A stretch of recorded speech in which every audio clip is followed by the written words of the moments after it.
Veterinary Services Directorate Edia Futu Kokobo Magana Phobia Wuko Dum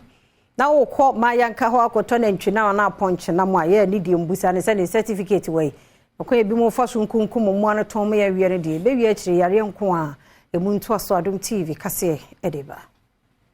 sebeye na omanfo ebenya enuane pa adie na abo wapomuden eho ban enti Veterinary Services Directorate FDA ene asoya ehye enuane ani kwayansam so the World Food Safety Celebration jumedie ahihye so ewo ayehu bosome no emu jumedie ba ko a wo ma akwan emomanfo ebebusa nsam na wo mo so ekere wadwen ewo food standards and regulations eho na Adom Kasee ekopia se bi na jumedie na se na ye ne technologies ya wo Meat Inspectorate Division ewo Veterinary Services Directorate etwetwe enkomo efutu a wode ma Ghana fo ene se unia wokọ edwaso na wokọ akoto enamo a na nkwase ni bia Veterinary Services Directorate enim no owo ne slaughter permit ne sentie wo se wutimi bisa se be ya behu se enamo a woto no eho tie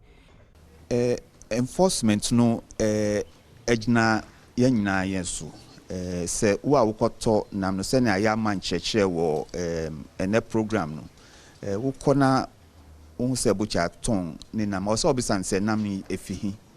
o say otumicha say nam mi di fiha na say na meka no so say ye pass nam say ye ton market ye di stamp siso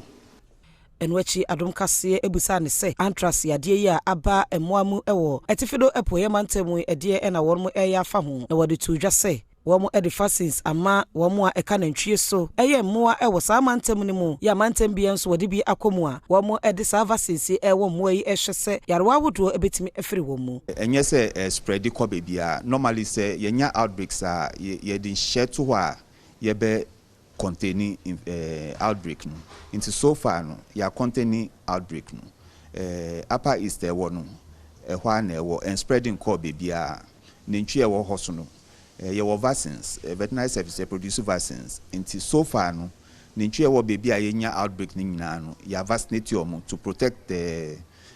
animals there from getting it and spreading it. No Krakra and a Faustina Topraya, we are Director of Food Safety and Consumer Education, our Food and Drugs Authority, any Adom Kasee etwetwe and common which said ye waya boa and say one more aduane ewo montene or koshe baby awo ye aduane ene baby awo de aduane no ebesi eton sebeya wo betimi ama wo mo permit my registration ama wo mo ansa na aduane awo ye no wetimi e de ababonte ababeton enchemu a wo de to Adom Kasee enim enie